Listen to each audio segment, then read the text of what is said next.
Welcome to Focus Today. I'm your host, Perry Atkinson, and I'm always delighted and quite frankly honored when we have time to spend together with John OConnor, former federal prosecutor, experienced trial lawyer, author of a couple of books, Postgate, and How the Washington Post Betrayed Deep Throat and Covered Up Watergate and began what we call today's partisan advocacy journalism. He has also served as an assistant U.S. attorney in Northern California, representing the United States in both criminal and civil issues and cases. He does have a website, and that's called postgatebook.com, and that's where you can go to his website and check out the book and the sequel to it, The Mysteries of Watergate, both available there at postgatebook.com. John, as always, good to see you, friend. How are you? Great. Good to see you. Well, are you surprised about the investigation of John Brennan and James Comey? Well, I'm pleasantly surprised that it's happening. I'm not surprised at all that someone thinks that they're guilty of perjury, false statement, obstruction of justice in connection with Russiagate. And my only question is, and I'm one of the reasons I'm excited about this, is that obviously John Ratcliffe, who made the referral from the CIA, believes that there's a hook that gets you past the statute of limitations problem. I know there's one statement that, so let me back up. Clearly, the two of them, Comey and Brennan, were really the creators of Russiagate. I mean, Hillary Clinton originally came up with the idea and so forth, but it wouldn't have gone anyplace without those two. And in terms of official government work, Hillary initially made up the whole canard as a way of convincing the Democratic constituency that she had not screwed Bernie Sanders with the DNC, that it must have been the Russians who were hacking the DNC, and it wasn't her that was really trying to cheat Bernie Sanders. It was the Russians interfering. But then this thing became serious when Comey and Brennan decided to opportunistically jump on it, probably so that they could become even higher in the firmament of Hillary's universe, and great things were going to happen to them. And then, of course, things didn't work out. Trump got elected. And then they kept going and tried to destabilize Trump.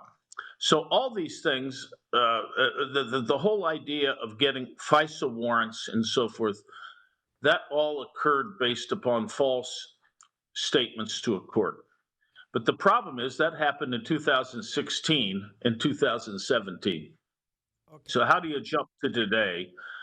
You do have testimony by Brennan in 2023 that he did not urge that the ridiculous Steele dossier be part of the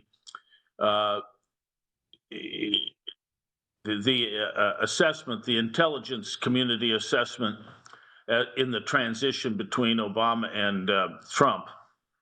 And it was that assessment to which the Steele dossier was appended, in which then Clapper then leaked to MSNBC, and then BuzzFeed ended up scooping MSNBC and publishing the dossier. But nonetheless, the whole idea was to try to get these scurrilous allegations from the Steele dossier, which they all knew were phony, into the public. So you had both lies to government agencies, specifically the FISA court. You had lies to them. At the same time, you're really spreading false and defamatory information, and then creating government investigations regarding that false and defamatory information. So how do you get, so it's a long-winded way, Perry, of saying, how do you get from 2017 to 2023? Well, Brennan swore that he had nothing to do with the Steele dossier being attached to the intelligence assessment, which then started the whole thing, ball rolling publicly. Whereas we do have emails of Brennan back then which say, yes, we must attach it. It's appropriate to attach it. We have to attach it. So he lied about that. Now, how you get Comey, I don't know. If he's part of a conspiracy, And you can prove a conspiracy, you can go back 20 years if the conspiracy was still ongoing within the last 6 years. So I think that's what the art is going to be. How do you hook in past misdeeds to the present? One could be this 2023 testimony of Brennan, which could be at least a conspiratorial act.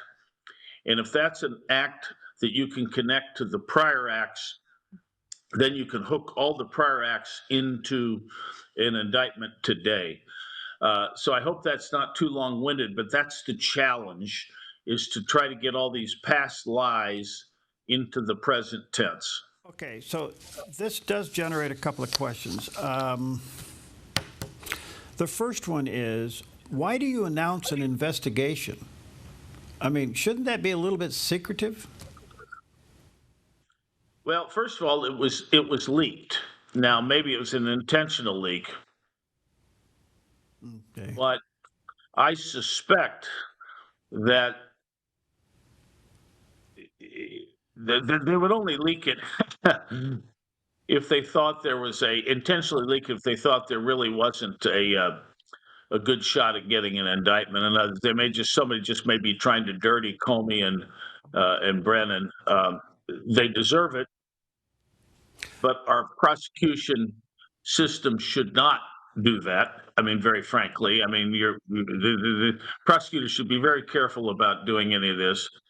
I think this is maybe it might be a bit dirty when people are leaking this stuff, and if it's done intentionally to get people talking about them, which we're doing right now, and we're examining it.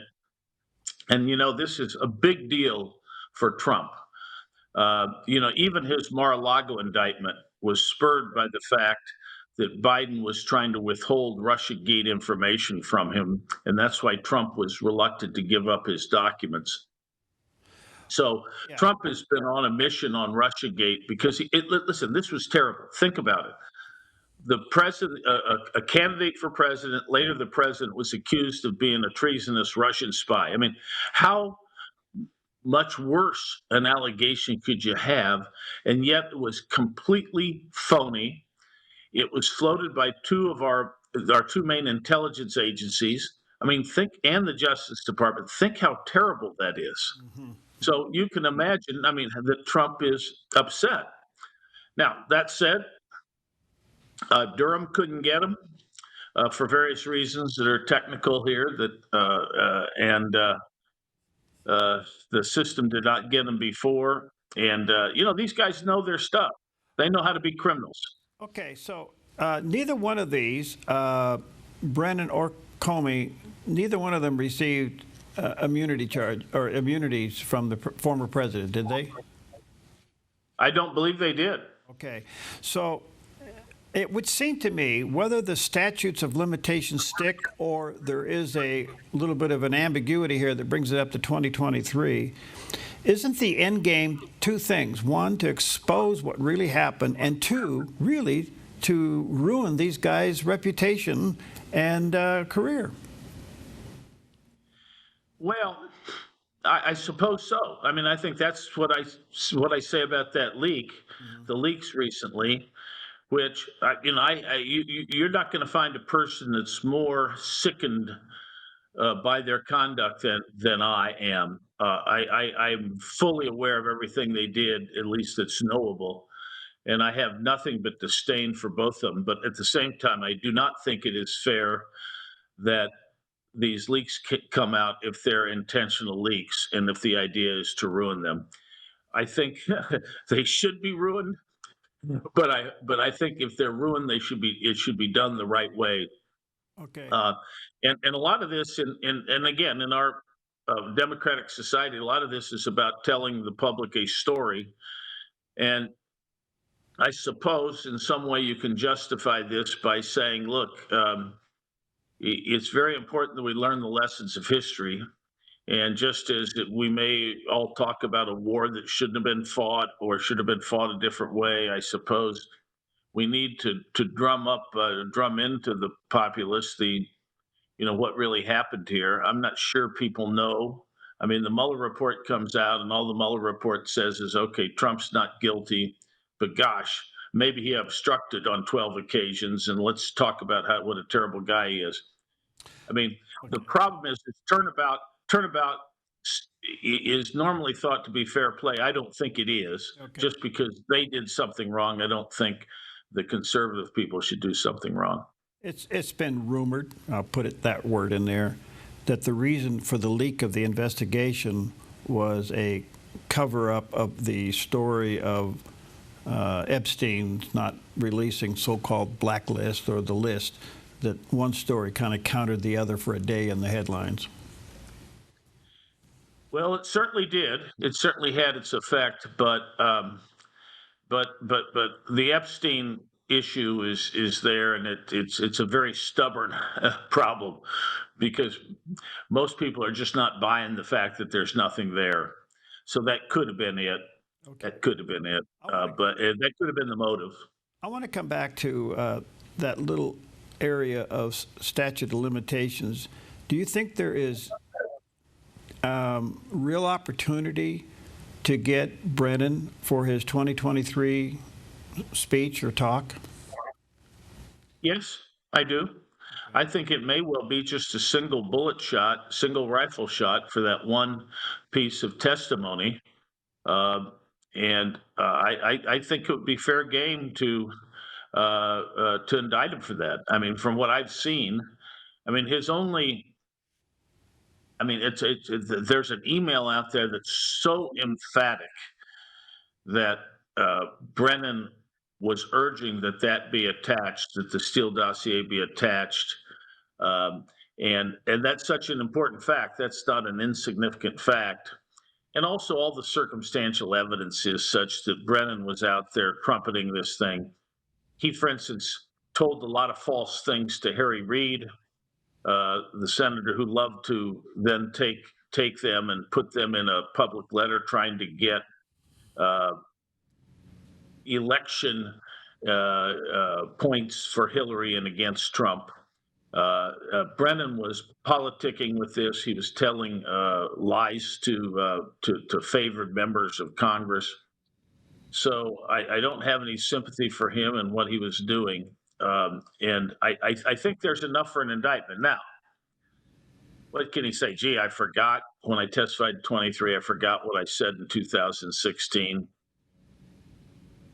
You know, it's going to be a hard case to make. And if you bring it in, I suppose he testified in D.C., so it's going to be hard to get a jury that's going to convict him. But I do think that's a fair charge to bring, even if you're only bringing it knowing that you probably are not going to get a conviction. I think that's fair to do because I think it's pretty clear he's guilty of that. Okay. If they do go down that road and they call him in for that area of testimony, doesn't that automatically pull Comey into it, because he would have to be some kind of the link in creating the evidence of what Brennan did? Brennan was a great creator of evidence too, by the way, and he had a lot to do with this, with the whole Russiagate thing. The two of them were working hand in glove, and as a matter of fact, there was a joint commission that had been started, I think, as early as late 2015, one of these task force type things. So Brennan was creating a lot of the stuff. He was trying to help Hillary out quite a bit, but nonetheless. The problem with Comey has been, number one, do you have any late testimony like Brennan has, recent testimony? Brennan's within the statute of limitations in his 2023 testimony. Is there anything that drags Comey into that? Now, again, you've got conspiracy, but did Comey conspire with him as to that particular false testimony? There's got to be more. Now, Ratcliffe may have that. And now, also, Perry, I don't know if you and I talked about this before, but there recently has been discovered this super confidential tranche of information called prohibited access, in which the FBI had this trove of information that their information system did not even mention. So the system mentioned all classified and confidential information and would list it. Oh, this is confidential, this is classified, but you can't see it. But there was a trove of information beyond that called prohibited access, where no one knew that there was this stuff that they didn't know. So people didn't know what they didn't know, and that's just recently been uncovered. Now, it's not clear that John Durham got prohibited access documents, because the whole idea was to hide them from people, like from prying eyes. No one would know that there's this secret hiding place of documents. So it may well be that there are documents in prohibited access that now Kash Patel knows of that might shine some more light on Comey than Durham had in his investigation. So there is the possibility that Comey could be held in somehow in some sort of a conspiracy. Okay. Let me take a quick break. Check out John's website, postgatebook.com, where you can also check out both the books there, Postgate, which is an amazing story, very applicable to today, and then The Mysteries of Watergate, What Really Happened, which kind of interesting today. These series of crimes just seem to happen generation to generation. Check it out. We'll take a quick break. We'll be right back.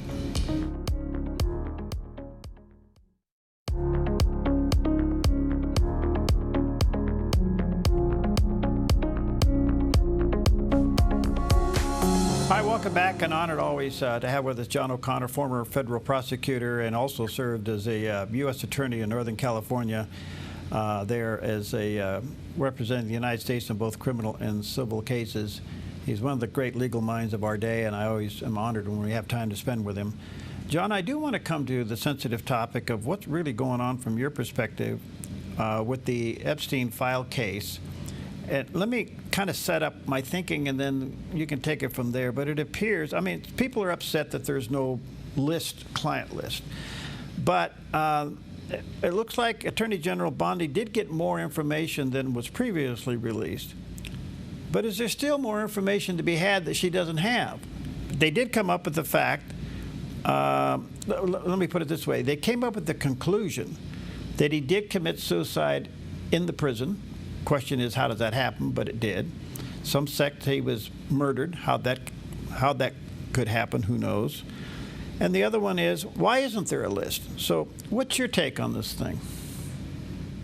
Well, I'm not sure that somebody in Epstein's position would necessarily have a list. Here are all the people I'm extorting and so forth. He may have had some sort of files, and maybe that's what Pam Bondi was referring to, some sort of files. But it's not clear that a guy like this would well, let me put it this way, would necessarily have those files that could be discoverable when he got into all his trouble. Ghislaine Maxwell was still around when he got in trouble.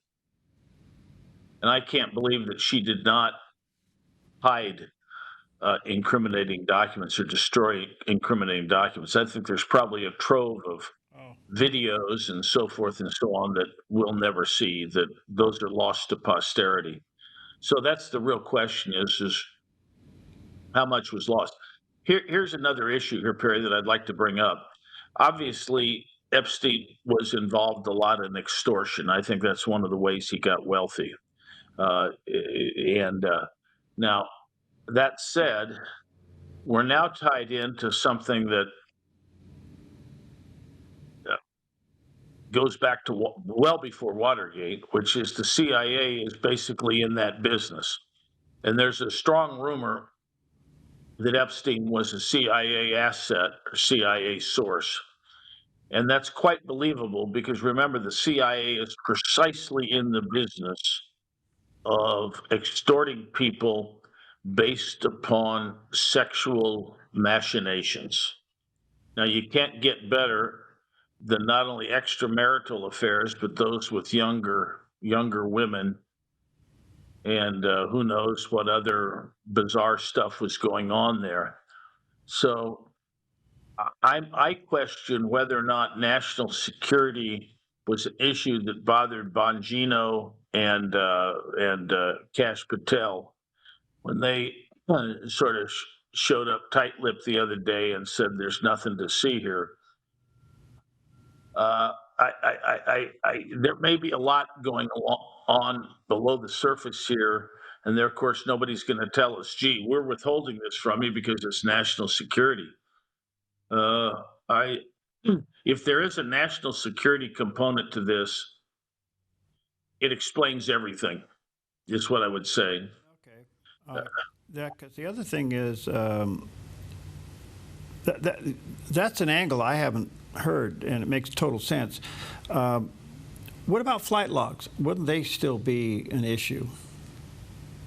I think there's plenty of there should be evidence such as flight logs. I mean, we should know who went over there. I can't believe that. Now, it would be reasonable to believe that once Epstein got in the headlights here, that all sorts of people started destroying things. So we can't count that out. People destroy things. That's all. Okay. It's just the way of the world. Let me ask, So yeah, I don't. Yeah. let me ask you one other question, John, on this. I don't want to dwell too much here, but you bring up something that's very interesting. If, in fact, national security risk are involved in further exposure of this case, why can't that be given to the public? Well, because it's a source and method of the CIA. It really isn't that there's a national security concern so much as it is there were national security operations here. Some of them may not have been successful, but nonetheless, you don't want to expose the fact that the CIA is out there extorting people. Yeah. And, remember this, another thing that's beautiful about Epstein's Island, the CIA can do anything it wants outside the United States. Okay. And I think it's always been a concern that the CIA has actually had operations in the United States. They had a house near me in San Francisco a little before I got there, when they were watching people, prostitutes and their johns, and the prostitutes would drug the johns while CIA spooks were behind a two-way mirror watching them and eating their popcorn. This has been going on for quite a while. Okay. Richard Helms had all sorts of information back in the day, but the history is also that the CIA has really been very resolute in destroying any such evidence. So if he is an asset, and it's quite believable that he would be, Okay. then this isn't coming out. That's a very interesting question. A couple quick questions. I'm almost out of time. The Supreme Court did give President Trump a path to go ahead and downsize federal government. He wins again. How significant is this one? This is significant because if you think about it, if you're an executive and you can't downsize your own company, so to speak, what are we doing? Are we taking the power away from an executive? You run a company and the company's in the red, you cut people. We read headlines about this every day. Why can't we do that in government? So now there's still the question as to whether Trump's doing it the right way, so to speak. Right. And that remains to be seen. If people will be watching him like a hawk to see if he's complying with government regulations about reductions in force, Okay. which I don't know enough about. Those have changed since I used to defend these cases, but there are new regulations and civil service rules. But it's very significant. Okay, one last quick question, and that is, as you know, the Supreme Court came down on the lower courts for getting out of bounds, and yet they continue to get out of bounds. The lower court has filed an injunction from the part of the big, beautiful bill not allowing Medicaid to pay for Planned Parenthood. This is a slap in the face of the Supreme Court. What happens here? Well, actually nothing. Hate to say it. I mean, the only sanctioning of the lower court, and remember, the Supreme Court can't fire these guys. They're there for life. The lower courts are there for life, just as the Supremes are there for life. All you can do is slap them down verbally and say, this is terrible what you're doing, quit doing it. And that's a problem with our system. You know, you've got these judges that don't want to even, that don't feel they need to obey the Supreme Court. And Justice Jackson is saying the same thing all the time. Oh, this is an existential threat, what the court is doing. So, yeah, I mean, it's once again, it's the same story. All you can do is slap them down again. John, you're great. Thank you, friend, for your time. You're always generous with us, and we appreciate it and value it greatly. Let's stay connected. Let me share to our viewers and listeners, check out John's website, postgatebook.com. That's where you can get the book, Postgate, and the sequel to it, The Mysteries of Watergate. Both very informative and great reading. Thank you, John. Look forward to future visits. Hang in there, buddy. Okay, take care, man.